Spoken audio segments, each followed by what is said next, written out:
So the off season is here, and the rumor mill is swirling as usual. As a Knicks fans, as a Knicks fan, you should be used to this time of year. Everybody in the league is looking to dump their worst star situation to the Knicks for all of our assets. It happens. As we should be used to it by now as Knicks fans. So I'll start by addressing Russell Westbrook. So the Knicks need a point guard of the future, or at least somebody to man that position for a few years until we can find one or groom one. Russell Westbrook seems to be the prime candidate based on what you hear from the always squeaking rumor mill in the NBA. Russell Westbrook is a great player, but he'll be 32 come November. He has 3 years, 120 plus million left on his contract extension that he signed with the Oklahoma City Thunder. So, in acquiring a player of Russell Westbrook's talents, not only will you have to give up a bunch of assets, you'd have to pay that contract. Are you willing to give the Houston Rockets R.J. Barrett, Mitchell Robinson, 2021 first round pick, or multiple 2021 first round picks, and other assets in order to acquire Russell Westbrook?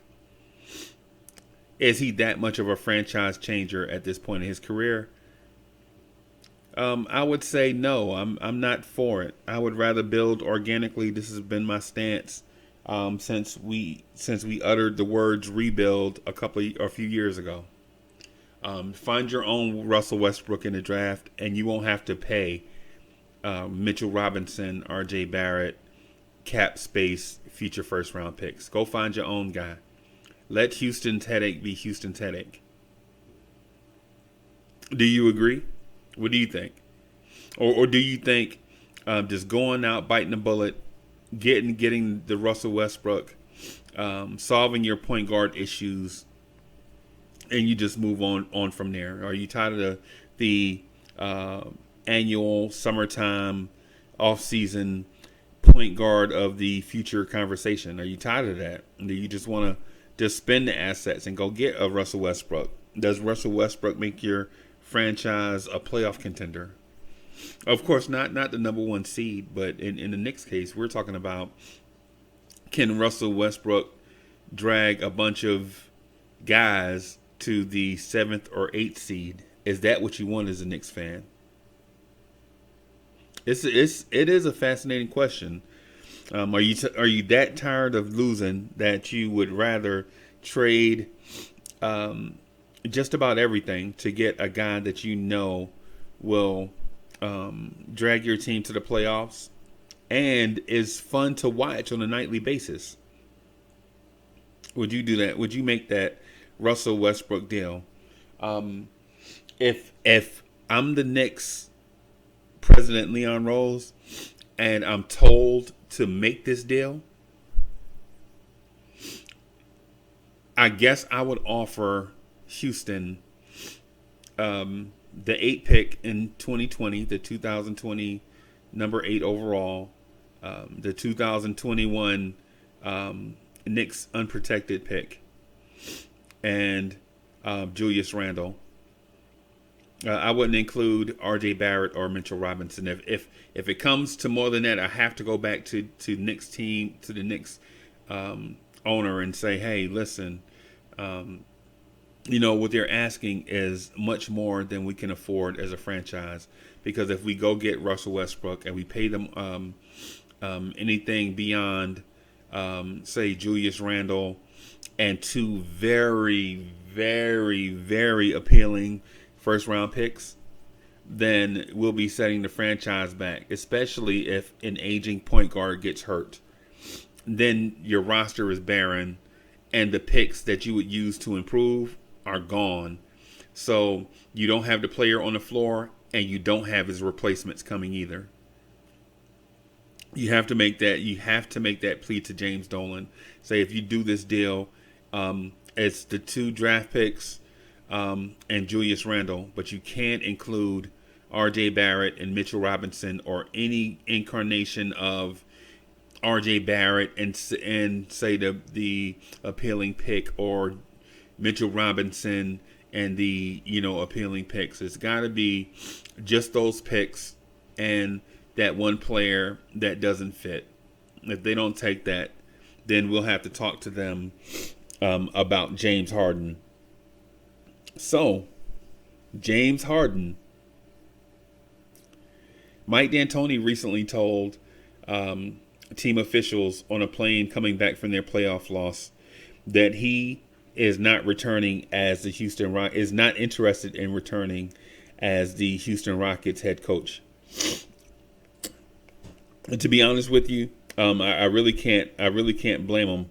When you stay in a certain place for a number of years, bringing your head against a wall with the assets that are presented to you, and you don't feel, and you don't make any headway, sometimes it gets frustrating and you get burned out. And it's no knock on D'Antoni. It's no knock on James Harden. It's no knock on the Houston Rockets, Daryl Morey, or how they constructed their roster. It's one of those deals where, it was a good long fight with the guys that you had, and they attempted to make upgrades. They traded for CP3. They traded CP3 for Russell Westbrook. They added all shooters. They tried to innovate, and none of it worked.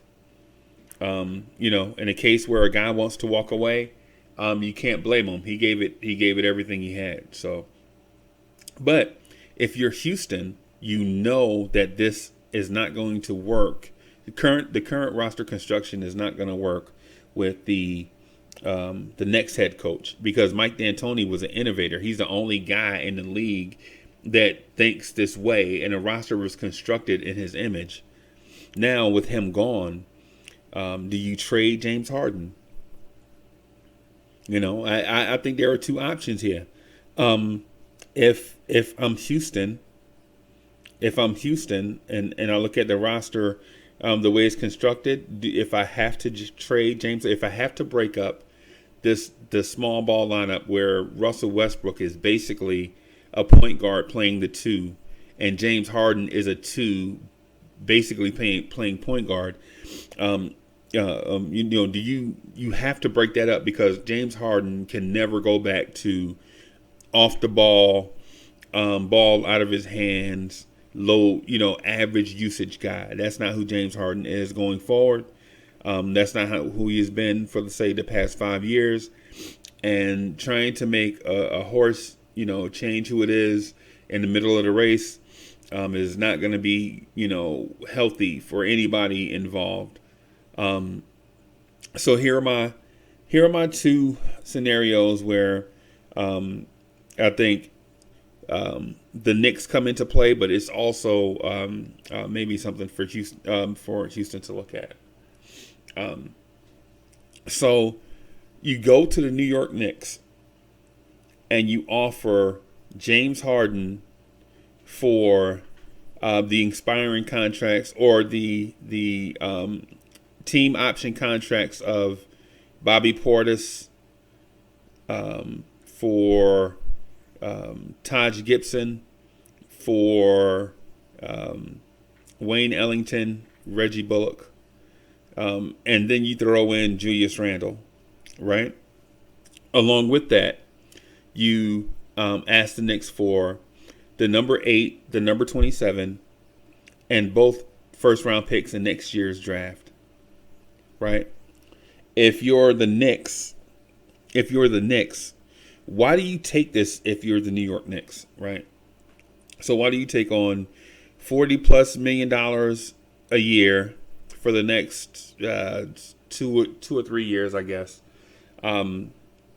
for a guy with a bunch of miles, including playoff games, preseason games, FIBA games, international, and the regularly scheduled NBA games? Why do you go after a James Harden with a bunch of miles on him, knowing that once you get him, he won't present your team with a situation where they'll be championship contenders. When you get James Harden, you're going to be a middling playoff team, maybe a 3 to 5 seed that won't ever get to the Eastern Conference Finals. Plus, since you traded away so many assets and took on so much salary, it'll be hard for you to find shooters to surround James Harden. Plus, the Knicks are in a situation where they are the complete opposite of what Houston has been over the years. The New York Knicks led the NBA in points in the paint. And Houston historically, and I say historically in context, maybe like the last 4 or 5 years, of course, not back to the Olajuwon days, of course. The Houston Rockets are a 3-point shooting team that spaces the floor. Plus, you have a head coach that he values penetration from his primary ball handlers and emphasizes perimeter and paint defense. So you're not getting that from James Harden. You're not getting average perimeter defense from James Harden, and you're not getting and the Knicks as currently constructed, before the James Harden trade and after, are not a 3-point shooting team. You're just not going to get that from the Knicks. So why do you do it? You do it because it infuses your franchise with an energy that you have never had. The Knicks has never had a 30-point per game scorer ever.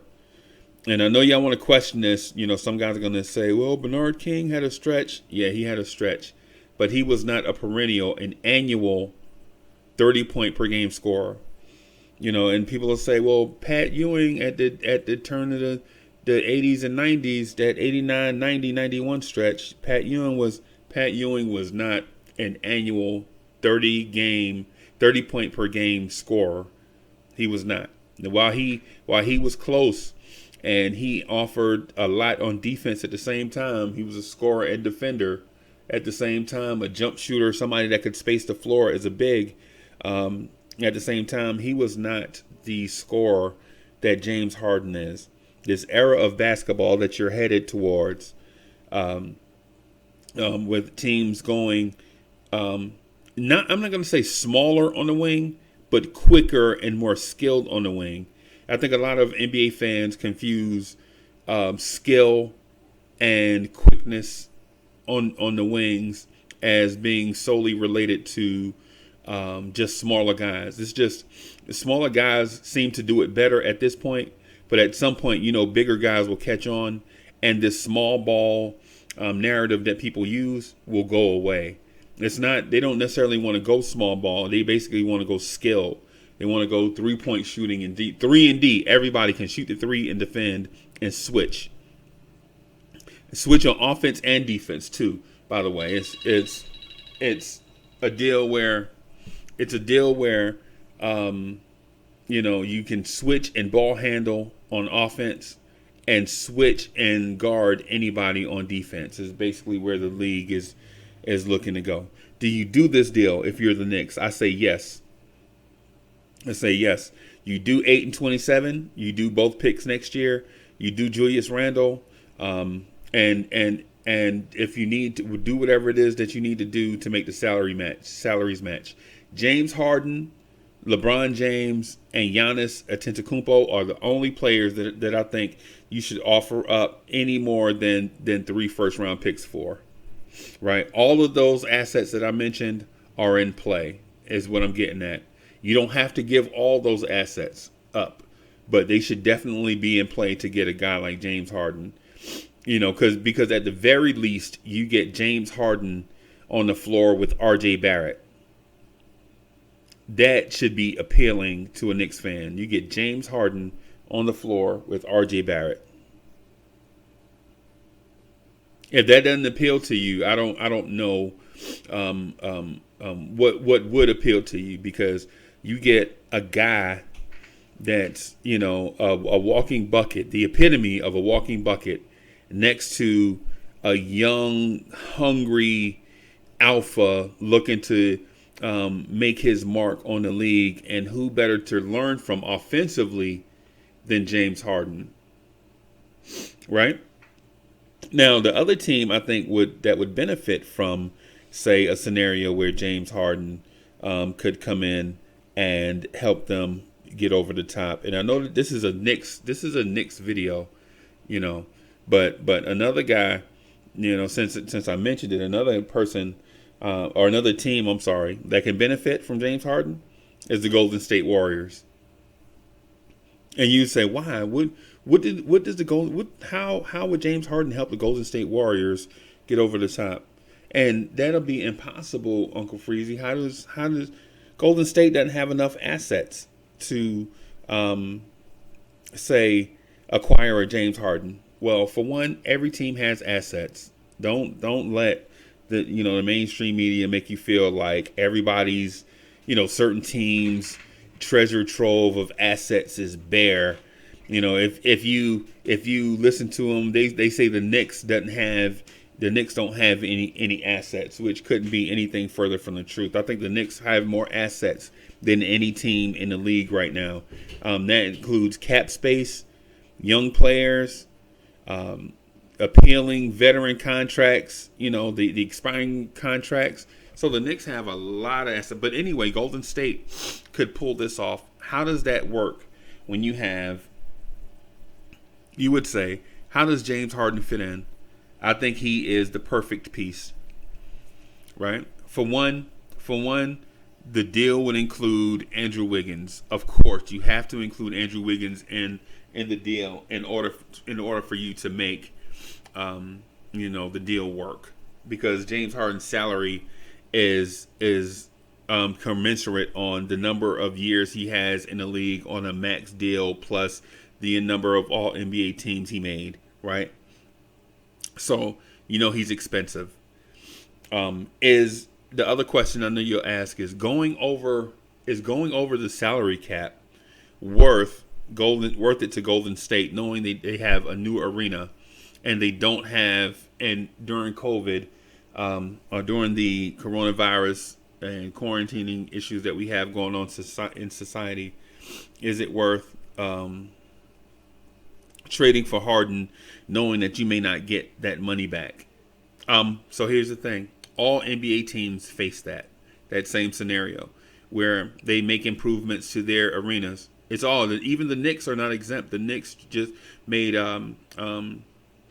improvements to MSG, say 2 or 3 years ago, right? Maybe last year, two or 3 years ago, whenever it was, but it's recent. And nobody cuts the check and pays in cash. Most people entities finance these things so that the burden of payment is not, basically ripping the pockets off somebody's pants, basically. So the thing with Golden State is, how does James Harden fit?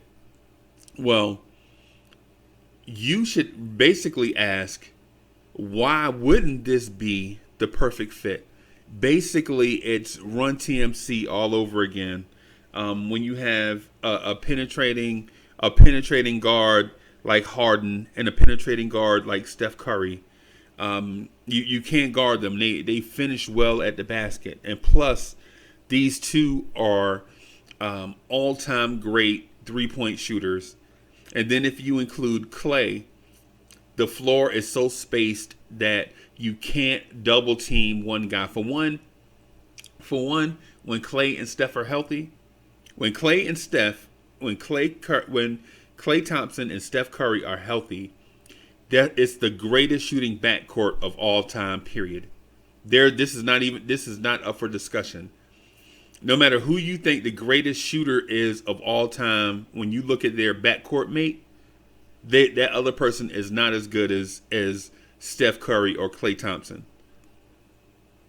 Period. That's just Then you give Steve Kerr, who was an excellent in-game coach, James Harden. Now James Harden doesn't have to face double teams on a nightly basis, right? James Harden's deal is carrying the load, 82 games, getting into the playoffs, running out of gas, and can't go any further. That's his issue. James Harden is 82 games. He's the mule. 82 games, carry the team, blah, blah, blah. Get to the playoffs, run out of gas.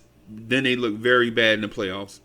James Harden on the Golden State Warriors gets Golden State at least another championship in my eyes.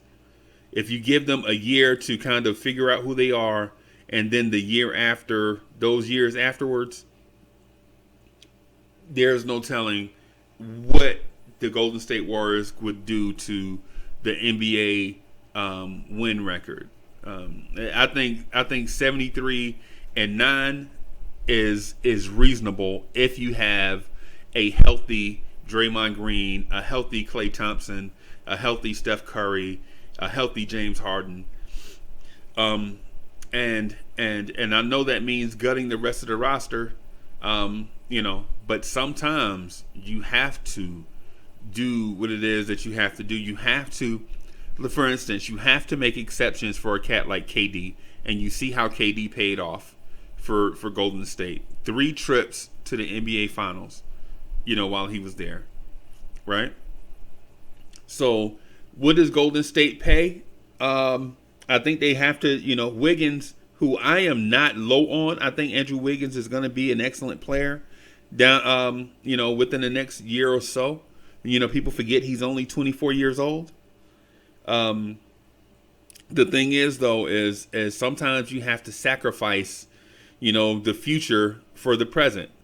And, with Klay, James Harden, Steph Curry, Draymond Green all being the same age, you would hate to see them not make another run at a championship, especially Steph and Klay, whose run was ruined by injuries. It wasn't ruined by poor performance or individual or their talent falling off. It was injuries. Basically what it was. It wasn't like some internal thing where people hated each other or anything. It's basically injuries, and you hate to see runs ruined by injury. But if you add James Harden, so what do you give up? Of course, Wiggins, you have to give up Wiggins. You have to give up the number 2 pick, and you have to give up, draft picks in subsequent years. So you're probably asking me, why would Golden State give up draft picks in subsequent years? Let me ask you this.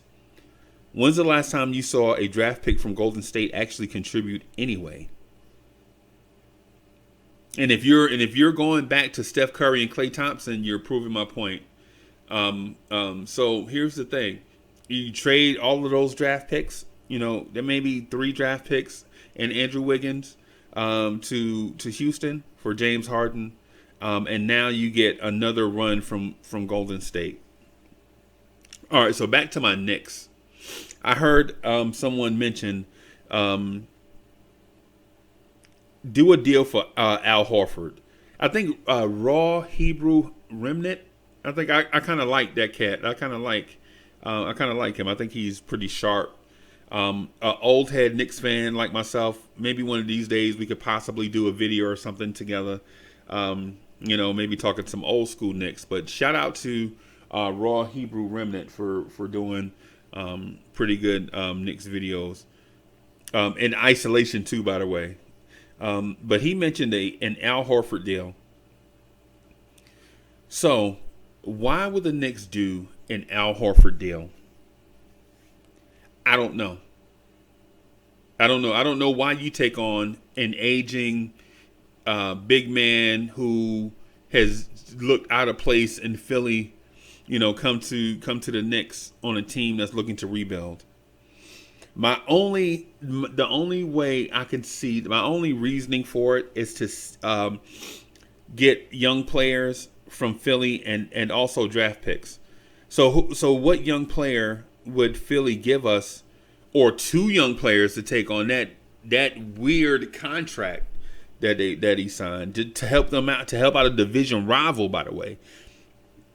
So I think this all starts with Matisse Thybulle and Zaire Smith. If I can't get those, hang up the phone, right? And also I'm looking for draft picks also now. But we start with Matisse Thybulle and Zaire Smith. And if we don't get those 2, I say just hang up the phone and move on.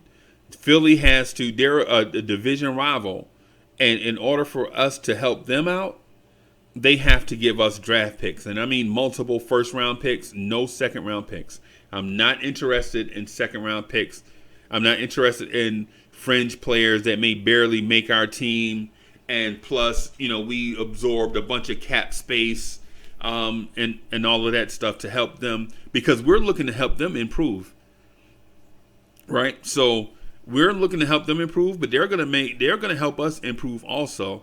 So the only way I could see taking on Al Horford's contract is this, and it's gonna sound absurd, but when you look at Al Horford's contract, it is absurd, right?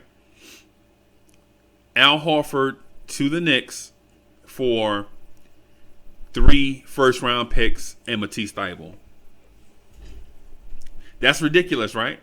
No, not as ridiculous as us taking on Al Horford's contract, and he's 30-something years old, and you don't know exactly what he has left in the tank. So we could potentially be paying this guy $30 million for 11 points a night on 35% three-point shooting, and maybe above average to above average low post defense, and above average perimeter defense for a big. Is that worth it? Hell no. No, it's not worth it. We have Mitchell Robinson. We don't need Al Horford. We don't need, a defender in the pivot to start. We have one already. It makes no sense to me. So the Philadelphia 76ers fans, if you're listening, and I know you do, 3 first-round picks and Matisse Thybulle for Al Horford. That's ridiculous, right? Not as ridiculous as us taking on Al Horford's ridiculously high, expensive, and very long contract. Plus, it helps you go out and sign some other guys to beat us when out. It's just ridiculous. So moving on. So I heard Knicks fan TV mention Mike Conley in a deal for Julius Randle, where it's Mike Conley and draft consideration for Julius Randle. So I do this deal. If it's Mike Conley and the number 23 pick for Julius Randle, I consider that done. And the reason why I consider it done is while I am not a Julius Randle hater, even though Julius Randle frustrates me to the point where I just want to gouge my eyeballs out with a rusty fork sometimes with the way the game is on the line and he turns the ball over. That frustrates me, as opposed to giving up the ball and allowing us to get into offense. Now, I know from Julius's perspective, and I agree with him, from Julius's perspective, our offense this season was trash. And was he our best player, offensive player, from game 1 to game 82? Yes. People will argue that it's Marcus Morris. I disagree, because the ball stops with Marcus Morris. And Marcus Morris is a 13 point per game journeyman swingman wing player. And he gets to New York and dominates the ball. Marcus Morris has never been a number 1 guy. And so he comes to New York and shoots a 3. He's red hot. And we're looking at Marcus Morris as if he was a number 1 guy from another team that chose us out of greatness of his heart, the kindness of his heart, and blah, blah, blah. No, Marcus Morris dominated the ball. It's the reason why RJ Barrett didn't win Rookie of the Year. Anyway, so I understand where Julius is coming from. But at some point, Julius Randle, you have to realize that teams know you're going to do that, and they're going to double team you. So you have to make the best basketball play. And spinning in the paint, and dribbling the ball off of, say, you can add any NBA center USA right here. Just dribbling the ball off that center's ankle out of bounds doesn't help us. And listen, I know Wayne Ellington is hit or miss, and I know Reggie Bullock is hit or miss. I know Elfrid Payton can't shoot and won't shoot. I know R.J. Barrett is a young, hungry rookie trying to figure it out. But at some point, you have to make the correct basketball play. You just do. You just do. And at the same time, you also have to not take shots for granted. You have to. Every shot you take as an NBA player goes on record. You know what I mean? You can't just hoist shot. Like, you can't just pull up into the three as if you're Carmelo Anthony. That's in Carmelo Anthony's bag. He can do that. Julius Randle can't do that. If you take a three, you have to be wide open, Julius. You have to be open. You can't just hoist it up because you're feeling it. You know what I'm saying? You have to be wide open and take a good shot. But anyways, I'm sorry about that Julius Randle rant. But if the Utah Jazz offer Mike Conley and the 23 pick for Julius Randle, even though I like Julius Randle, I have to do this deal. And here's why. We have to have some type of smart leadership at the point guard position. We haven't had that. We just hadn't had that, say, the past few years. People point to Mike. Excuse me. People point to Mike Conley shooting 37% from three. The thing is, when people get to the Garden, though, when they play for the Knicks, those 3-point percentages go down.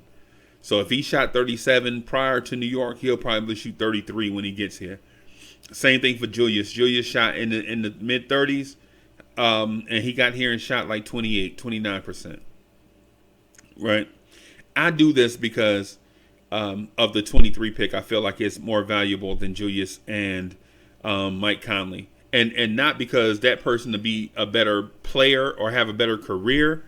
What I'm saying is Julius Randle doesn't fit with R.J. Barrett and Mitchell Robinson, and to get a player that fits, say at 23, who would be there at 20? Let's say Tyler Bay, an energetic player in the mold of a Shawn Marion, and for old heads that remember Shawn Marion. You remember Shawn Marion not being the greatest shooter, not being the most skilled offensive player. But if you remember all the putbacks that he would get, he's like the junkyard dog, and he developed the floater game from a wing player. Most of the times when you saw the floater, it's usually a short guard that couldn't get his shot off over, say, a big that rim protector. Shawn Marion took that I used to call it a push shot when I first saw him do it, but he took that floater and turned it into a weapon. Not saying that Shawn Marion was a 30-point a game scorer, but he was an elite defender, a decent rebounder. Eventually, he turned into a halfway decent shooter, score from three. Decent. I mean, you had to respect him. I'm not saying he was Ray Allen, but he turned into something. So if we can get, say, a Mike Conley and a Shawn Marion light for Julius Randle, I say why not do it? And then plus Mike Conley's contract comes off the books at the end of the season. So now you're in terms of 2021, and for all of y'all pipe dreamers out there, it gives you the opportunity to go into your dreamer's bag of getting Giannis. You're not getting Giannis, by the way. You're not getting Giannis, but it gives you the opportunity to dream, right? It is what it is. So the Oladipo thing, the Victor Oladipo. Why Knicks fans do you need Victor Oladipo? Just answer me that. Why do you need Victor Oladipo? Ask yourself that, and then ask that to Uncle Freezy. Why do you need Victor Oladipo?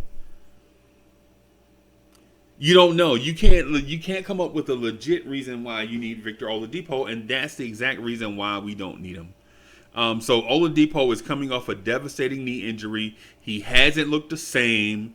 In order for us to get him, we'd have to give up assets, and you know how we are with giving up assets. We always seem to overpay for a guy that underperforms.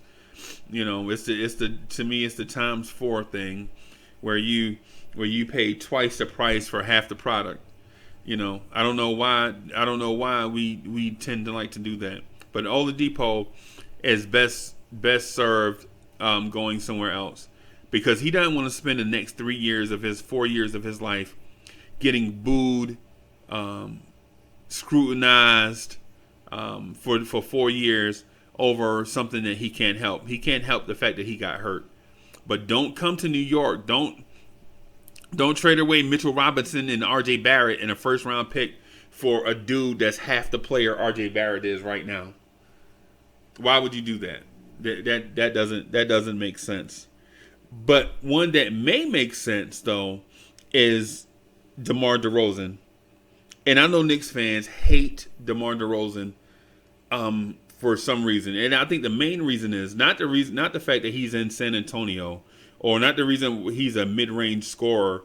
They hate him because he used to kill the Knicks, right? Him and Kyle Lowry kill the Knicks, right? So here's the thing with DeMar DeRozan. Why I think he's a good fit. The Knicks generally, for the past few years, the Knicks would go 4, 5, 6, 7 straight minutes without a bucket, right? And then have to rally, play out of their minds to cut the lead from 25 to, say, 17. And then we eventually lose by 17 to some team that just ran basic offense all game long, just consistently scored. And I don't mean hit every shot, but I mean they basically shot, say, a 46% from the floor, shot 35% from 3, made 80% of their free throws, and beat us by, say, 15 points. While the Knicks, on the other hand, would, say, score 30 points in the first quarter, score 11 in the second quarter, 13 in the third quarter, and 30 points again in the fourth quarter.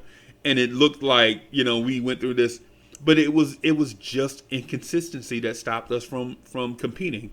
So insert DeMar DeRozan, right? I'm not saying DeMar DeRozan is a point guard. He's going to keep us and get us consistent shots. But one thing you have to look at is my man is 25-5, right? From the shooting guard, a small forward position, the wing position, whatever position he'll play if he gets to New York. He'll be 20 points, 5 rebounds, 5 assists, decent defense, and a decent athlete, right?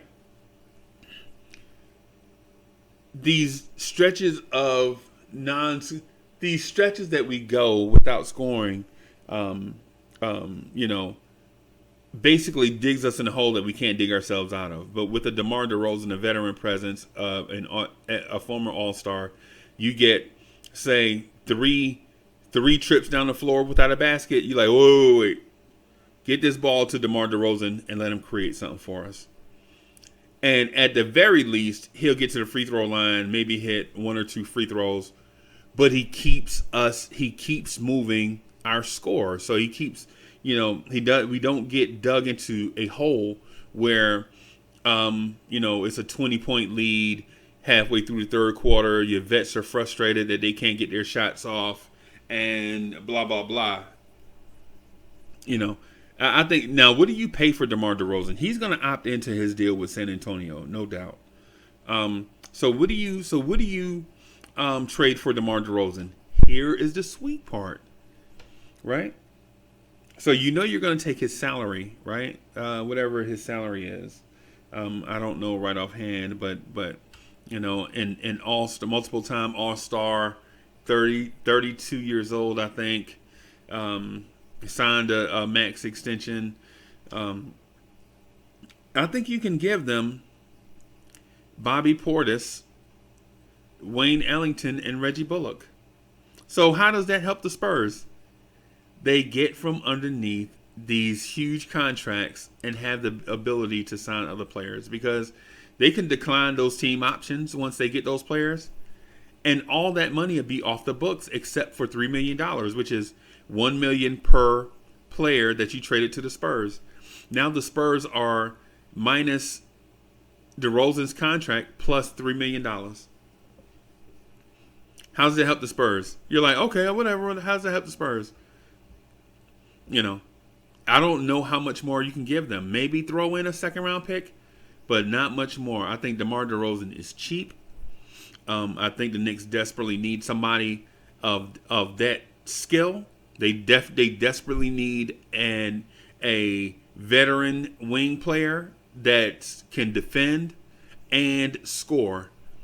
We've missed that with the Knicks because Marcus Morris was not a borderline all-star veteran wing, and I think that's kind of what we need as an organization to help Mitchell Robinson and R.J. Barrett. Okay, so what about the Terry Rozier thing? The Terry Rozier thing is too real to be real. You know what I mean? Is why do we need another inefficient?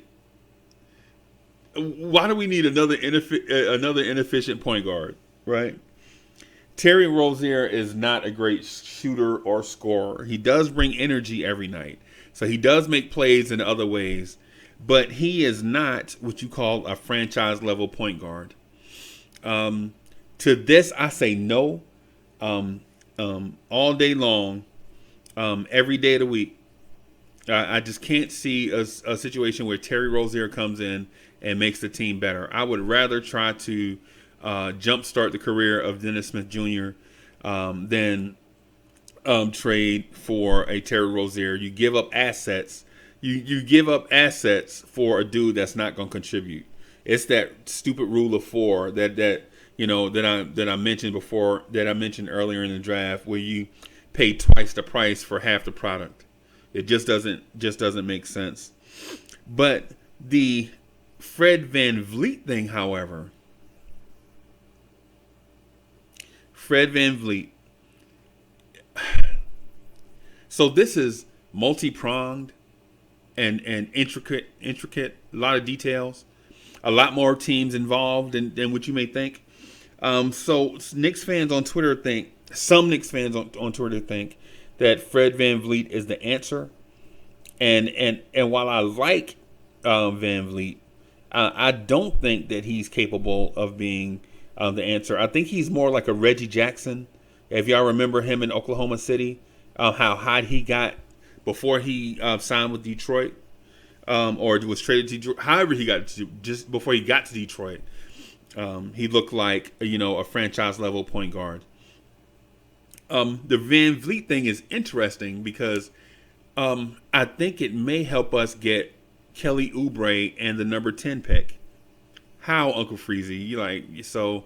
How does Fred VanVleet get us Kelly Oubre and the number 10 pick when none of these assets belong to the Knicks? All right. So here's the thing.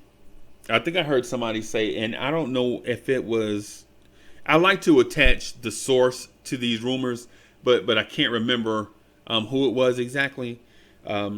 However, I heard someone on YouTube suggest, I think it was 2 or 3 sources, say that the Phoenix Suns would be interested in Fred VanVleet. They believe he may be the missing piece to the Phoenix Suns becoming maybe a 4 or 5 seed in the West.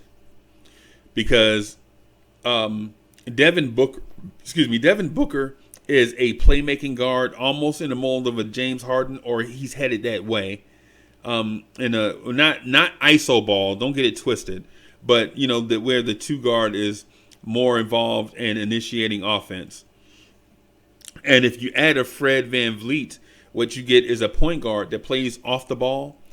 He's an excellent secondary playmaker. Primary in a pinch, like Booker goes to the bench. Fred can run the floor, run the offense and such. So, but at the same time, at the same time, there are other teams involved. People forget that he won a championship with the Toronto Raptors. So the Raptors are interested in keeping him because he was a key piece to them winning a championship. Then there are the Detroit Pistons. The Detroit Pistons are in the market for a point guard as well. And in my opinion, I think they throw the bag at Fred VanVleet. I think they take a dude that should be making 17 to 18 mil a year, for the next 3 years, to a dude that may wind up getting like 26, 27 mil a year for 4 years. Because Detroit, the Pistons are desperate for playmaking. Desperate. They have a young big and Christian Wood that looks as if he can be a player in this league. The route he took to where he was kind of rocky, but he is where he is right now, right? At the same time, they have a high lottery pick. They have Blake Griffin. They have Derrick Rose. So they could take a Fred VanVleet, that high lottery pick, Christian Wood, Derrick Rose, and Blake Griffin, and do something with that. And then plus they have Sekou Doumbouya, who's got the makings of maybe a Pascal Siakam type player, right? So what does that have to do with Phoenix and the Knicks? So I think the bidding war between Phoenix and the Phoenix Suns and the Detroit Pistons causes the Phoenix Suns to try to create cap space in order to get Fred VanVleet, in order for them to make the playoff push that they so desire, right? So how? And that's where the Knicks come in. So the Knicks can trade not expiring, but team option contracts like Bobby Portis, who's at 15 mil. Wayne Ellington, I think, is at 10 mil. Taj Gibson. They can take those three players and trade them to the Phoenix Suns for Kelly Oubre and the number 10 pick. And then once Phoenix gets those three players from the Knicks, they can decline those options and have enough room to sign Fred VanVleet. And now you have your backcourt of VanVleet and Devin Booker. Right? Makes sense when you wade through all the minutia to get to the place of clarity. It's sometimes you have to do that. You have to wade. You have to pull up those hip waders and wade through all the minutia just to get to that point of clarity. The point of clarity being the Phoenix Suns wanting Fred VanVleet to be to join Devin Booker in the backcourt, and the Detroit Pistons looking to add Fred VanVleet with maybe another young star, maybe a Devin Vassell, Fred VanVleet, Derrick Rose, Blake Griffin, a Christian Wood. While it may not sound excellent to a Knicks fan, what the Knicks fans should be focused on is what do you do with a young wing like Kelly Oubre and the number 10 pick? Definitely something to think about, right? Because you were going to draft a young wing anyway, and you were going to use a lottery pick to probably draft more shooting. But so you get Kelly Oubre, and now you pick at 8 and 10. And if you did the Julius Randle deal with the Utah Jazz that I mentioned, so you pick 8 and 10 and 23 and 27 and 38. And so a Knicks fan would say, hey, listen, so what do the Knicks do with all these young players? That's too many draft picks. And this is what I ask you, or this is what I tell you. That's the most ridiculous thing I ever heard in my life. A team saying that they have too many assets. That's flat out ridiculous. Oh, what do I do with all this asset? You never heard a billionaire say, oh, what do I do with all this money? It's crazy. Don't think like that as a Knicks fan. Just think as our treasure trove is continuing to grow because we're acquiring more and more assets. And don't look at roster size as a limit for the number of assets that you take in. Because if you look at it that way, then you're looking at say the Knicks through stained glass. Don't look at the Knicks through stained glass. And I know you're forced to, because over the prior years you saw bad rosters, you saw bad acquisitions, you saw poor planning. Just look at it through a lens of, you're looking at being a contender in the future. So you have to continue to work on acquiring assets. Can you trade those assets? Yes, of course you can. Because you'll trade them for more future assets. So even if you do get 4 picks in this year's draft, you can either draft those players or you can trade them away for picks in next year's draft if you feel more comfortable in next year's draft. I mean, you just have to look at it as a don't be a prisoner of the moment, basically, is what I'm getting at. Knicks fans, would you consider trading away Mitchell Robinson and R.J. Barrett to improve your roster? Right? This is what I've also been hearing. So, in my mind, all right, so, of course, y'all know me for being the guy on Twitter saying tank for R.J. Barrett, lose all your games so that you can get R.J. Barrett. That was prior to us knowing how good Zion was, and before we knew how good Ja Morant was going to be. But I knew R.J. Barrett was going to be the cornerstone of some franchises' rebuild. As it stands, my opinion is this. So Mitchell Robinson and R.J. Barrett are completely off the block. There is no scenario where I trade them. Right? All right. So the next tier down is Kevin Knox and Frank Ntilikina. The only way I trade Frank Ntilikina and Kevin Knox is in a deal where I get bona fide help for R.J. Barrett and Mitchell Robinson. And I don't mean just a guy either. I don't mean, you don't trade them for Terry Rozier. That'll be stupid. What I'm saying is if the Bulls come knocking and say, hey, listen, give us Frank Ntilikina, Kevin Knox for the number 8 and the number 38 pick, then I'd strongly have to consider that. I have to go to the team president and say, Zach LaVine is a young player that averages 25 a game. He has the signs of being a playmaker in the right offense. We may have to consider trading, 2 of those guys that we started our rebuild with. So a step down from that is, say, Dennis Smith Jr. Do you trade Dennis Smith Jr.? So Dennis Smith Jr. reminds me of, say, the 68 GTO that you see up under a tree that's been outside in the rain, is weather beaten, and you've seen it over there for years, right?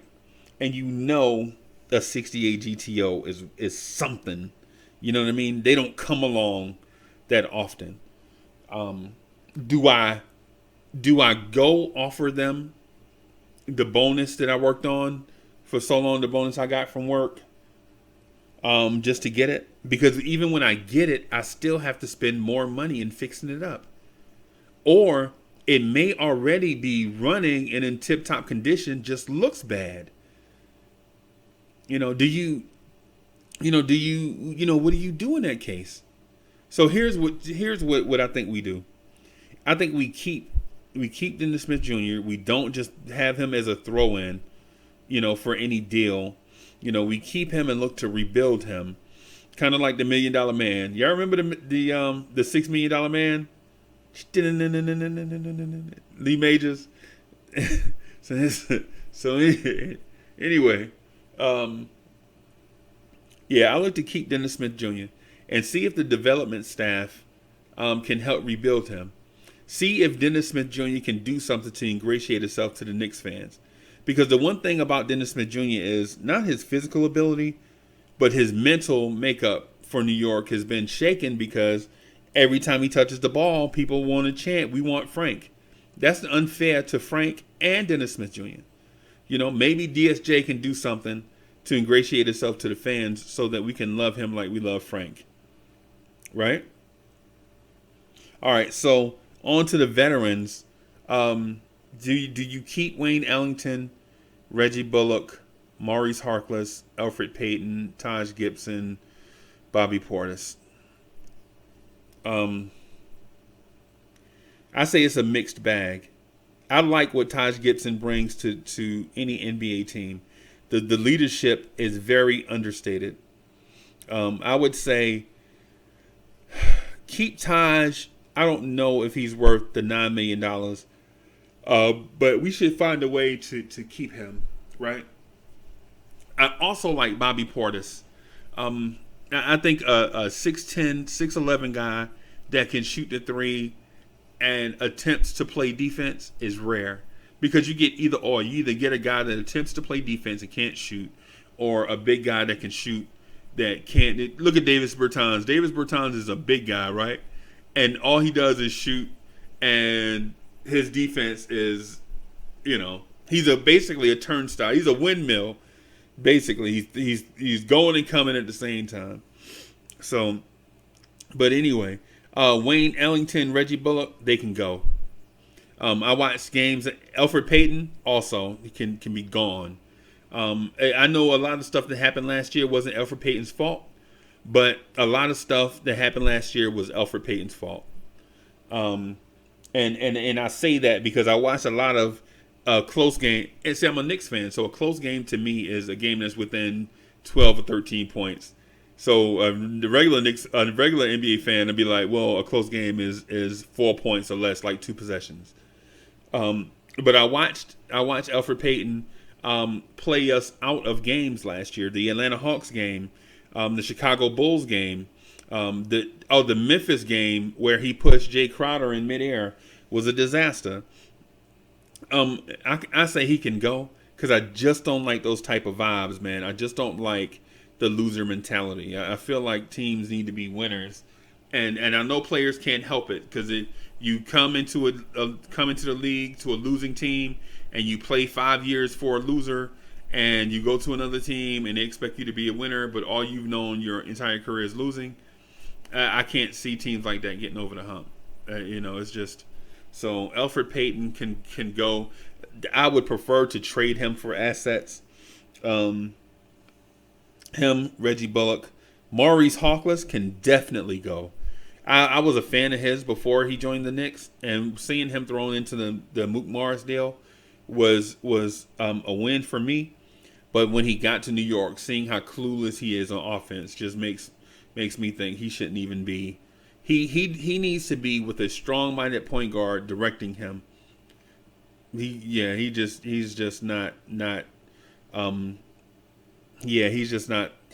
it right now for a team that's rebuilding. He's not a piece that you need to throw the bag at, so to speak. So tell me what y'all think about the rumors that I addressed, about the issues that I addressed. Listen, y'all, make sure that y'all like these videos so that I can improve my standing with the YouTube algorithm, so that I can provide more content like this for y'all going forward. Basically, what I'm taking is the stuff that I see on Twitter and conversations that I have with people and other videos that I watch, and put my spin on it based on, me being a lifelong Knicks fan, just to see what it is that we can do, to make the conversation about our team better. Subscribe to the channel. Make sure y'all subscribe to Blorange Tears. Comment in the description boxes below with your takes and such. Share these videos as you like. And thanks for listening.